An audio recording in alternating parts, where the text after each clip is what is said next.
A very warm good afternoon to all of you, the professionals, the academia, the students, the research scholars, our resource person.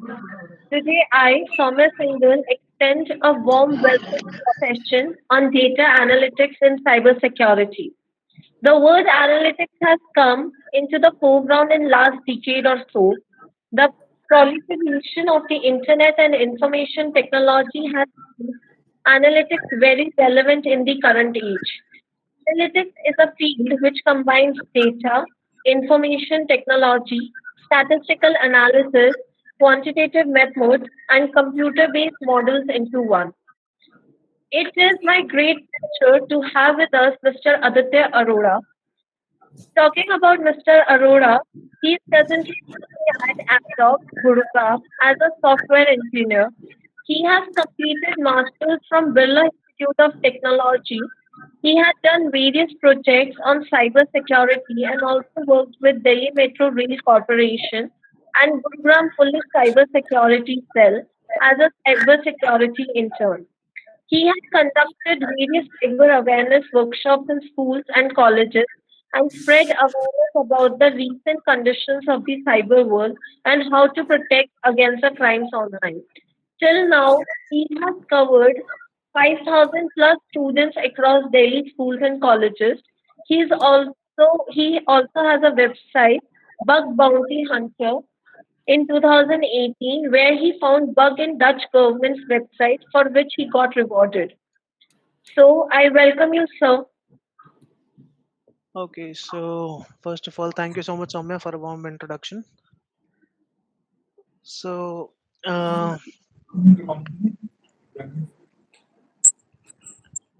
I'll quickly give a brief introduction about myself. First of all, not who am I, and my name is Aditya Arora. I'm known as the security guy, and I program mostly in Python. So, as of now, I'm working with an MNC in Gurugram. I've been doing cyber awareness campaigns since 2017 in various schools and colleges, which actually aims to aware people about the secure usage of social media platforms and and various social media platforms that are there. Also, I have a couple of Hall of Fames and acknowledgements in my bucket. I'm a part-time bug bounty hunter. I hunt for bugs in various websites. So, we'll quickly begin with today's topic, which is cybersecurity analytics. Would anyone like to explain a little bit about this, or shall I start all by myself? Let's make it a bit more interactive rather keeping it one sided.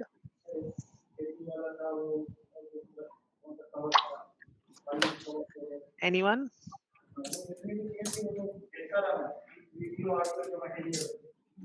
No, you can start, Aditya. Okay, so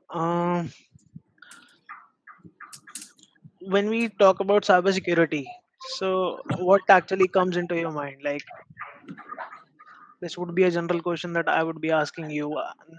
I'm not linking this to analytics and anything right now. I'm just asking that if someone says cybersecurity, what is the first thing that comes in your mind?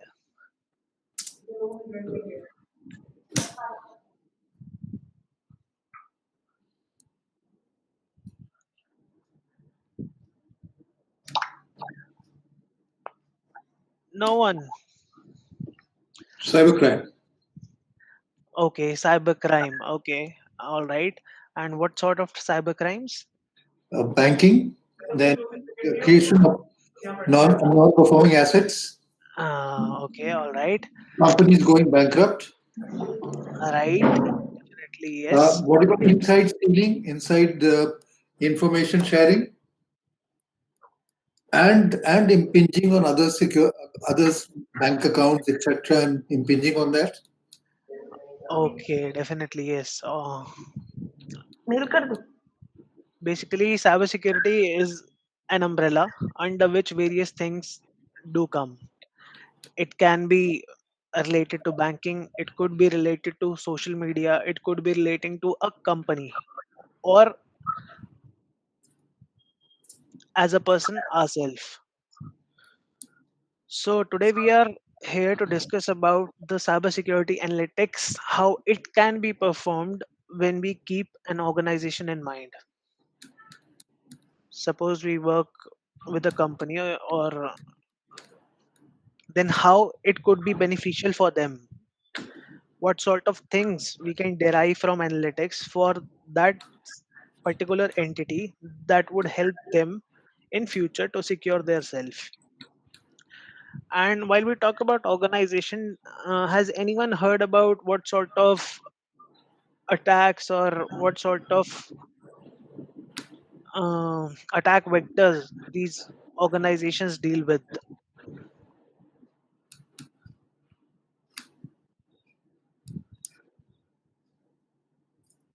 Attacks on cryptocurrency? Yes, true. Uh, to be more precise, we can say that they get hit by ransomware, if Yeah, I'm not wrong. that's right. So let me share this thing where it is presenting.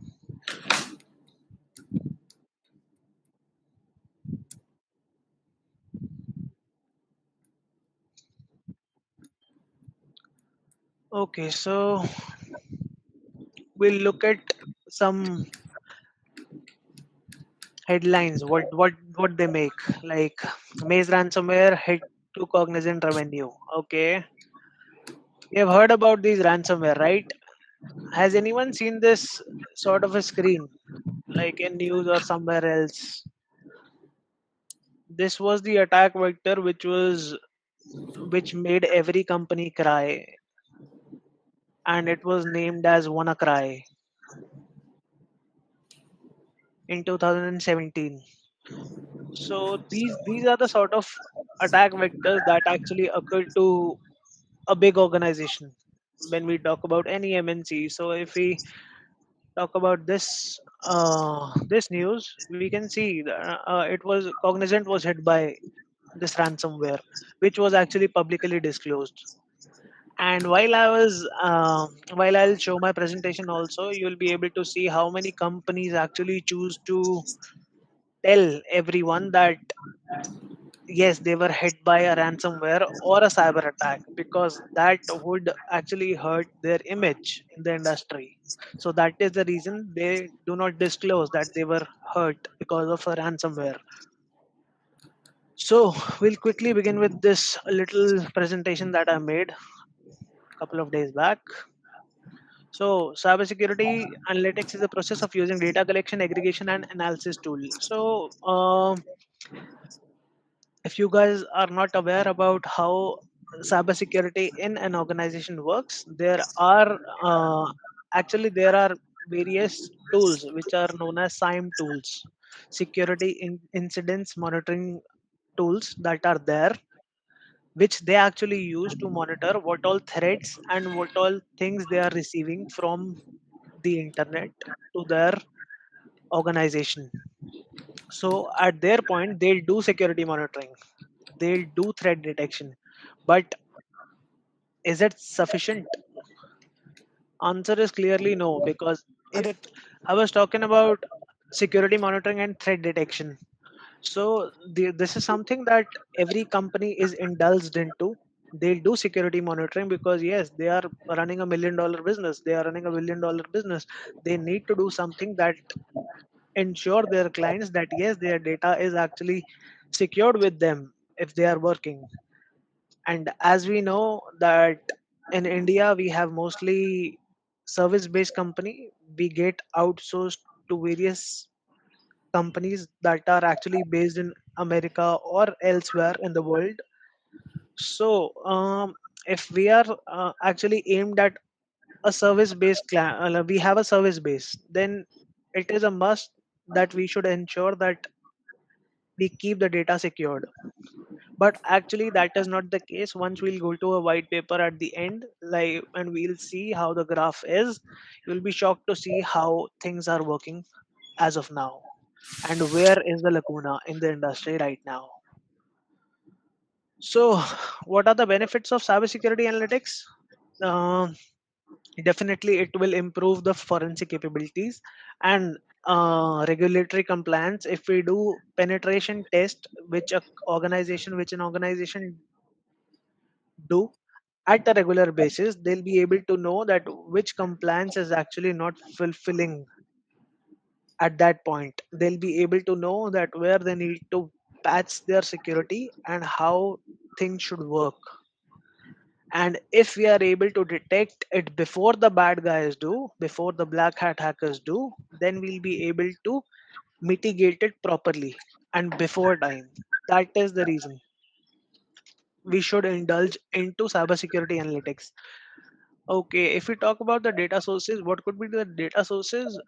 Data sources could be anything, and that is quite normal if you guys feel that uh, this is surveillance, because when we talk from a company's or an organization's point of view, they should actually know that what their employees or whoever is in the company are doing in the internet, right? When they are on the company's network, company is actually liable to know, like, what data they are surfing, what they are doing actually. So for that, if they need to traf- uh, they need to gather the data, they need to capture the traffic.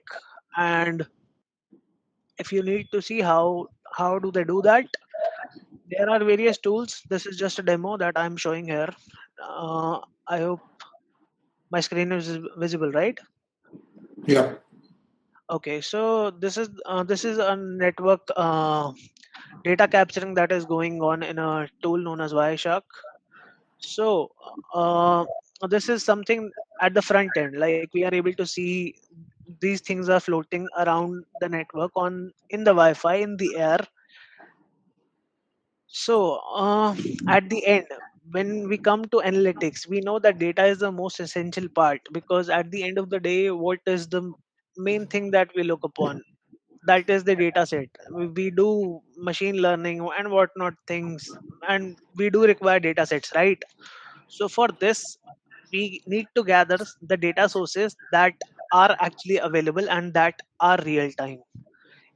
If we are able to capture the network traffic which is floating in the organization, we'll be able to gather the traffic, we'll be able to capture the packets, and then we'll be able to run some analysis based on the traffic which is flowing in the air. Also, what could be a possibility is how a particular endpoint or a user, like, what is the data behavior. So when we talk about um, data, is suppose if I send some random message to you out of the server, like, I'm not even in the same company that you are working into. So if I send you something, then it could be a possibility that you might not suspect me that I am doing something wrong, because you would be trusting me. Definitely, if we are working on a professional level, you would be trusting me and you would be like, what could be the possibility that he or she can send me something malicious? But that is where things are compromised. Uh, we'll see that shortly in a white paper published by Sophos. So there are cloud resources which could be a possible data source. How they are being used, we need to ensure that by staying inside the organization, we need to ensure that data and everybody else is secured. Insiders threats are the worst thing to happen in an organization. They are the most hard to detect things. They can only be analyzed and detected by doing some sort of analysis or some external threat intelligence. So and also, if suppose we are having a particular server and someone that who is not authorized is trying to enter into a server, suppose they are not having a particular uh, access management, but they are repeatedly trying at a particular interval of time, then we need to log it somewhere and we need to understand that where these logs are occurring from, what is the base. So that is the most important aspect. So when it comes to security analytics, when we consider as an organization, the first thing is employee monitoring. What else could be done is analyzing user behavior to detect potentially suspicious pattern.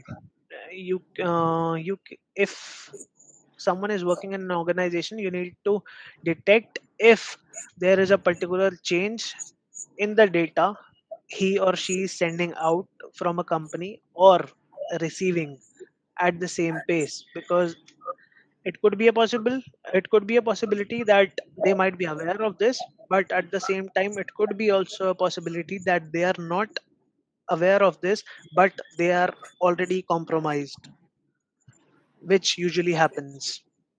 Analyzing network traffic to pinpoint, yes, that is what that this is the traffic that I showed you, which is actually something that can be used as data source, and some uh, algorithms can be run over the same to detect what all threat patterns are there. If some and threat pattern as in, suppose if there is a server which a person is trying to access, then we should have sufficient logging and monitoring part there in its place to analyze what all potential threats can occur from there.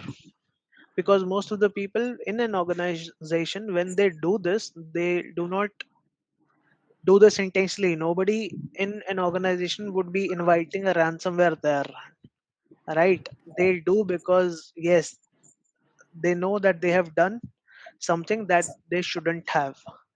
So if we are also sharing some accounts, we should identify how they are being used, how much user data is there that is being used, if there is any improper sharing that is being done, and what sort of data was being shared at the same point. Again, detecting insider threat is the most tedious task for an organization, because for that you need to do the surveillance inside the organization and identify what was the possible reason for that, for the same, because specifying the reason is the most essential part, because if we would know the end goal, then we might be able to act better. So after, if a company is being breached, then identifying compromise account is the most tedious task again, because you don't know from where in the network it has spread. It could be in one particular server, or it could be possible that every server is being affected. So analytics can be done for investigating incidents, again, on the basis of logs, if we say. So if I have to give you an example, that how investigating incidents could be a possibility, uh, here is an example of obfuscation that I would like to give. This is a simplest attack vector in the field of website hacking. This is a simple cross-site scripting attack vector. So what most of the firewalls do is, even at this point, is they detect this as a threat vector, but this is not a threat vector for them. We didn't do anything. We just obfuscated the part. We just made it a little bit different, and look, we were able to bypass it. I can also show how it is actually working on the internet right now, but I believe I should not, because they are the live websites. So okay, and um, compliance is the thing that would be affected.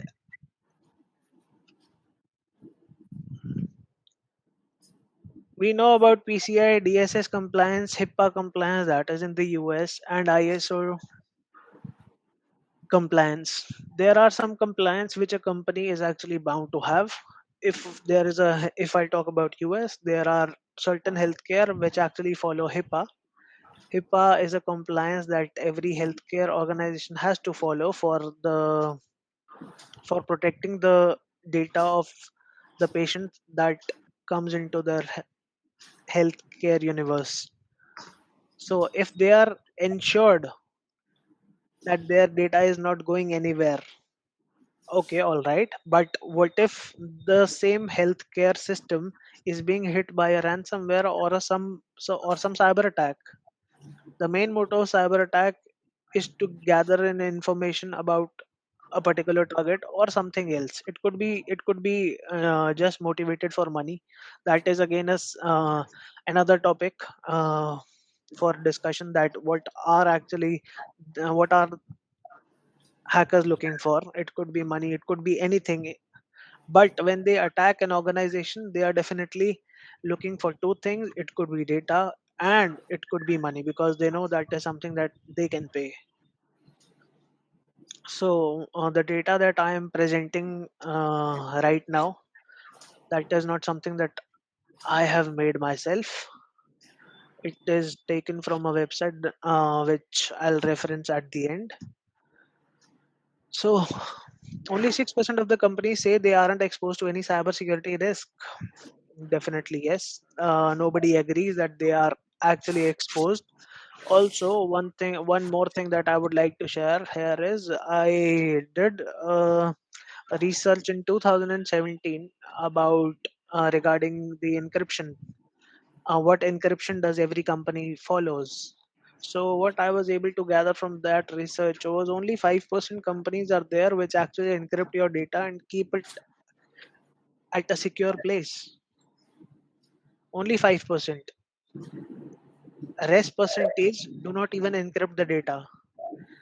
uh, at that point of time, Zomato was hit by a breach, and they said that the encryption they have taken the encrypted data which they'll not be able to crack. Again, that is again a topic to argue if hackers will be able to decrypt the data or not. But possibly, we know that things can be decrypted easily, even if they are encrypted by any random hashes. Can I ask you a question? Yeah, definitely.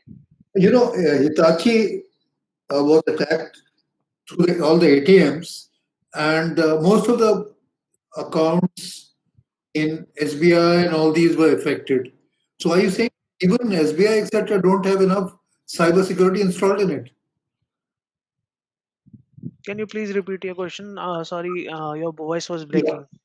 Actually, if you remember, the ATMs were attacked, Hitachi ATMs, Okay, about 2 years back, right. and through that the cyber criminal could get across to bank accounts. And a lot Okay, of things yes, took place. Do you recall that incident? 2007. yes, yes.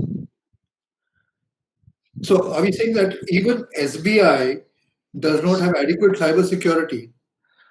Uh, okay, all right. So while we talk about public sector and private sector, yes, it is to some extent that 50, like this is the data that I am actually presenting here. It is not that I have actually given. It is actually in the white papers that most of the private companies have actually published their private papers on their websites. So what they say is 50% of the public organizations are actually prone to cybersecurity attacks. And if we talk about that incidents, even um I can say during 2018, it was also a time when most of the ATMs had Windows XP installed in them. So when we talk about ATMs, yes, they were prone to hacking, but for that, hackers have to be available in the vicinity of the ATM. I have seen live attacks of ATMs being happening while hackers were just a cable away from one ATM. So it could be potentially anything, even if it is SBI. Very It could.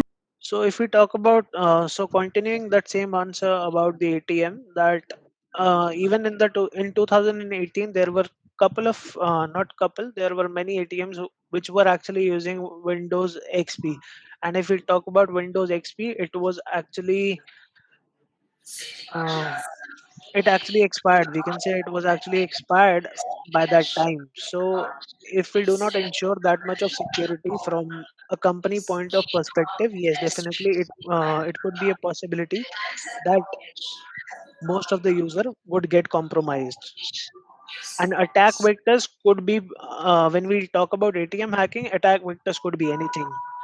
You might have seen some videos where hackers do install cameras in the ATM, a little pinhole cameras there, or some keyboards which are actually not keyboards, which are there to record your password.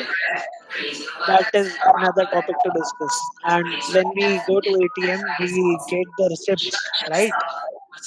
What we generally do is we throw the receipt. But if someone has to attack you, that single receipt is more than enough for him to attack you potentially. It could be possible just because if someone is installing suppose a keyboard, a fake keyboard in ATM, so he already got the your pin code, right? So if uh, he needs to ensure that which for which account they have actually used, what he could look for is the receipt that you actually throw into the ATM. Simple. That is how attack vectors are working these days, because we are not aware if a single receipt can actually give the information to anybody outside. Can Okay, so 6% of the companies say they aren't exposed, and 62% say digital security threats have increased in past 12 months. You guys would be happy to know that in the world of cybersecurity, in the world of, sorry, not cybersecurity, in websites security, India is actually the highest number.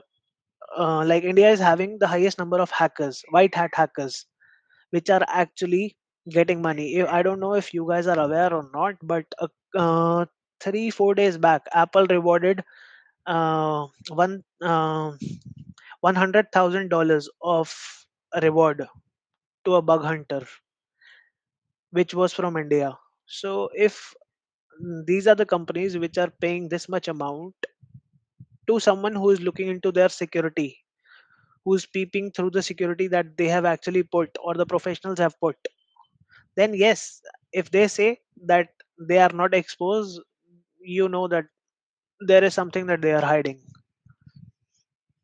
So if we talk about this most important IT trend, you guys should be happy that big data is making at the first position here, and IT security is making it the second. So we need to. So what if we could club these two? That what that would make? That would definitely make cybersecurity analytics that could be useful for any organization. It could be a possibility that for now, yes, this graph looks off now, because some point in 2017 most of the companies did not care about the data they had. They actually kept it unencrypted in their database servers. So what they have predicted is it would be very important in the future, because that is how you can ensure your clients, since we are having a service base in India, we can ensure them, yes, your data is actually secured. Only 13% of the business, so that shows that we have a lot more capability to explore this sector. Because when it comes to cybersecurity, or it could be big data security analytics, most of the companies do not invest. And that is the basic fundamental that actually happens while they talk about security. And after the breach is there, they are ready to spare any amount that cybersecurity analytics or cybersecurity tools demands. Only 1 in 5 companies use big data security analytics at the moment. So we see a lot of potential is there right now. So these are some challenges which are there: data privacy and security. As we talked about, when we do this, we are actually doing surveillance, but it is for a good cause.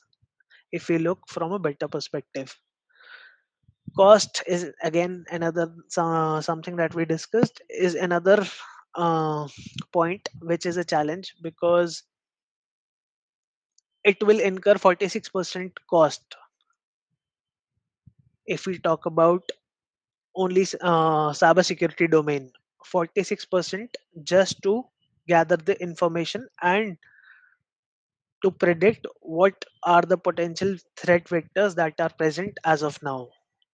So that is again a big amount. Okay, if we talk about lack of resource and investment, yes, we are always uh, at a lack of money when we talk about cybersecurity. And 31% is the cause for lack of awareness in the organization. After this presentation, I'll share a quick demographics with you that will help you and understand how things are working as of now in the industry, so you'll be able to relate it better, that what are the attack vectors that people are falling into. Relevant data not collected. We do suppose if we are gathering social media information rather than other important things, then exactly we are looking at the wrong place. And last but not the least, inadequate analytical know-how in our company. Okay, so every company would be having their own use case, so they need to identify how they need to work. Okay, which companies that already are using big data analytics, security analytics, they have actually reported this, that they got 53% high benefits, 41% reportedly moderate benefits, and only 6% of low benefits. So if we talk about it as a whole, we can see high benefit is actually bagging a more percentage. And if we also talk uh, about this in a more uh, particular manner, like that is, if we do analytics, what do we expect? We expect better accuracy in our results, and that is what we are trying as of now. So I'll quickly go to some demographics and show what is the state. So this is again a white paper that I was talking about. It is published by Sophos, and this contains data for about 23 countries, I guess. We can see organization hit by ransomware last year, 82. Wow, we are making at the top again, and global average is somewhere around 50. Right, we exceed that. Great. And percentage of organization hit. Okay, which sector uh, is actually being targeted?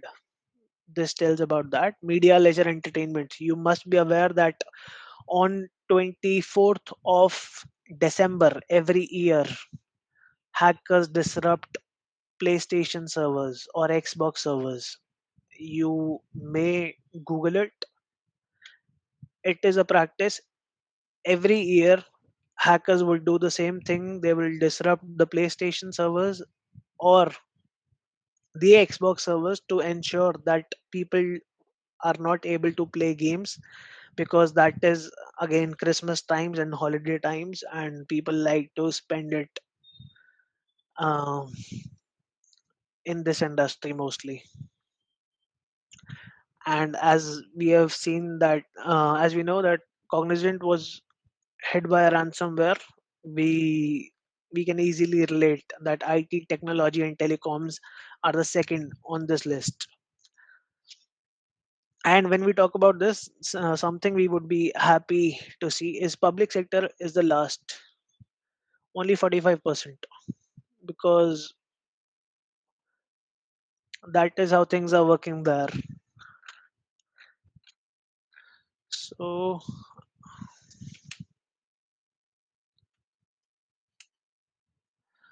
so we were talking about attack vectors, right? This might be possible. You might go through all of them, and you would be like, there would be no one who would be falling uh, into these traps. But believe me, this is very, very common. It might be possible. You might download a file or an email. You might open it. Like it might contain a malicious link. If you go about data, 29%, which is the most of them, are actually under this attack vector. If we talk about via remote attack on server, we can say 21% of the attack were found under this. Uh, the best thing is some organizations are there which are actually working to mitigate even these things by uh, ensuring that their employees do not fall under this trap. How? You might be having a question. How? So there are security teams that work in organizations which actually intentionally deploy attack vectors, fake attack vectors for their employees, and just to check if they'll fall in the same. I'll not mention the name of the company, but recently happened in one of the biggest bank which is there. They deployed one attack vector. Someone shared their password to for the email that they shared, and another moment he was taken into the custody and he lost his job. So that is how organizations are ensuring that nobody from inside should be.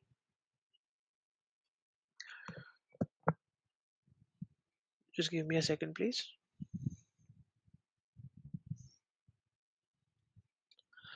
Yes, so they are ensuring that nobody falls into this trap.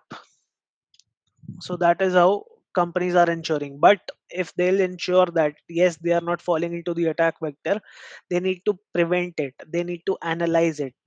For that, we definitely need cybersecurity analytics for the same, because if this simple obfuscation can bypass this, there are some great firewalls present out there, and there are various attack vectors that are present out there which actually bypass them. So if we can bypass the firewall, we can easily bypass something, some internal security which actually human have actually put there. So all the data was taken from this website. I didn't make it on my own. This is the white paper that I was talking about, from which this Sophos one, this one, and that brings us to the end of the our presentation. If anyone is having any question regarding the same, you can go forward.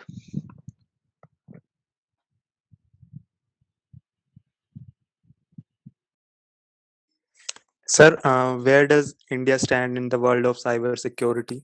And does our government also use compliances to protect our data and all? Okay, very good question. I should say, you must have heard about. I'm sure you must have heard about GDPR, right? GDPR is a compliance that a couple of years back Europe government brought for the Europe citizens. Unfortunately, we were in talks to implement some data compliance for our own, but unfortunately, as of now, we do not have any compliance for data security as of now. And if we talk about where India stands, uh, again we are we are lagging behind somewhere because we are not proactive as of now. If you talk about cybersecurity industry is more into bug hunting and whatnot. But yes, we do not play defensive. Okay, thank you, sir. Aditya, Yes, sir. uh, how safe is blockchain? Has any major blockchain been broken by cybersecurity, cyber attackers? Okay, blockchain. There were a couple, and that too they were compromised because um of the insider's threat. Because blockchain is a next gen thing that is being utilized. So because blockchain is really hard to crack, that is the reason we are mostly putting everything on blockchain, which could be possibly done. So blockchain is something that is more secure.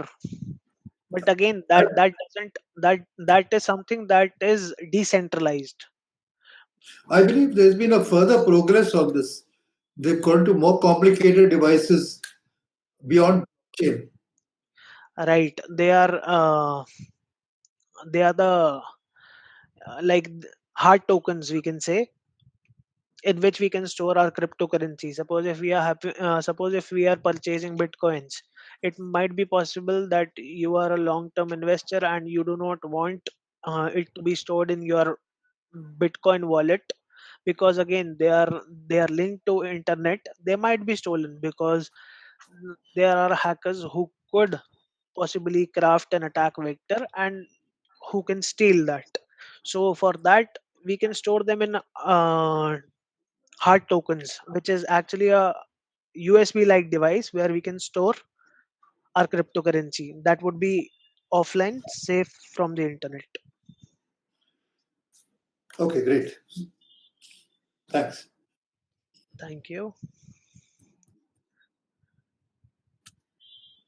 If anyone is having any more questions, I have one more question if you want. sure, sure, sure. You see, recently I was on a conference being conducted from Washington, from Boston, and which was being operated, the official Zoom. And suddenly Okay, we had yes. a pornographic entry into it and spoiled the entire meeting. Now, how is it that Zoom is getting attacked so easily? Okay, so let's discuss about some terms which are actually used in cybersecurity that are known as zero-day vulnerabilities. Zero-day vulnerabilities are the vulnerabilities which are not yet known to the company, but they are known to some hackers out there, which is a potential threat to a company. That is the reason uh, where there is a bad place on the internet that is known as dark web, if you might know. That is a Yeah. place where most of the zero days are placed and they are being sold for a couple of bitcoins and whatnot. Okay. So the reason That's behind how they get access to it. yes, the reason behind Zoom getting hacked was same. There was some zero days exploit which were actually published and they were being used by hackers. So, can you tell us a little more about dark web? Okay, I could discuss Yes, though. sir. If internet, only 4% of the data is something that we are able to see on the Google. It could be anything you type on the Google. That is just the 4% that you see. Then comes deep web. Deep web is something that is hidden from the user. It could be possibly you watching my data or I am watching your data. It could be possible. And Last but not the least comes deep web, where uh, most of the surveillance agencies are also present, and most of the malicious and not so good things are being done. That also involve exchange of cryptocurrency, exposing zero-day vulnerabilities, and the list goes on and on. There are that is not a good place to be. Yeah. Firstly, thank you, Shruti ma'am, for such a nice session. And Aditya sir, thank you. We really welcomed the session. Really, it was very good, providing insights into how to look at cybersecurity, especially with reference to Indian dynamics and with the scope of infiltration into data and with the kind of big data that is happening. So I would like to address one question as to we talk about multiple authentications and identity management, wherein a single access makes you available for multiple resources through single on. What is this? Could you discuss this single on kind of a technology, wherein through a single authentication we actually undergo a multiple authentication across different sources to get into? Okay, so I guess this is single sign-on technique which you are talking about. Right, right, sir. Okay, so go ahead. You were saying something. Yes, sir. So, could you help us explaining this particular terminology as to how, with a single sign-on password, I'm able to access so many, because it will prevent me from remembering so many passwords, etc. How is this actually working? How do the systems behind are able to correlate, connect, to be able to identify that yes, it's the same user who's logging on, especially through the social web platforms, where through a single login we are able to access many more social web platforms. How, with so many people, millions of people, how does this technology actually work? Okay, so the technology behind single sign-on is SAML. Okay. So because we need to, since we are in more connected world, we need to remember passwords for everything. Like there Right, is password for everything you work upon, your phone, your laptop, right, your email account, and you might have several email accounts for work, for personal use. There is right. a possibility you need to remember password for Multiple. all of them. Yeah, Yes, exactly. So if we talk about a particular application in which SSO is working, right, single sign on is working. So uh, while we are at the login page, there is a SSO token that is being generated. It is similar to SAML request that is being generated, and a okay, SAML token is being generated initially. right, So that is the first uh, trust relationship that we are actually establishing with a web server. So okay, by providing one password and our username, we are actually sending it at, and making a token, validating from a server and making a token at our end, right, which is actually having some expiry. It might okay, have some expiry if we like deploy it in that way. So it could be possible that it could be expire the other day, or it might be a possibility it could expire in another 1 hour. okay, okay, So once that token is generated, we take that token into account, we store it at the user end, and with every request that we make, we make sure that it is a hidden parameter that is going to the authenticated server whenever we are making a request. Suppose if I am viewing all the products, suppose right, you go to Flipkart and you view all the products, then you do not need to be authenticated to look at all right, the products, right?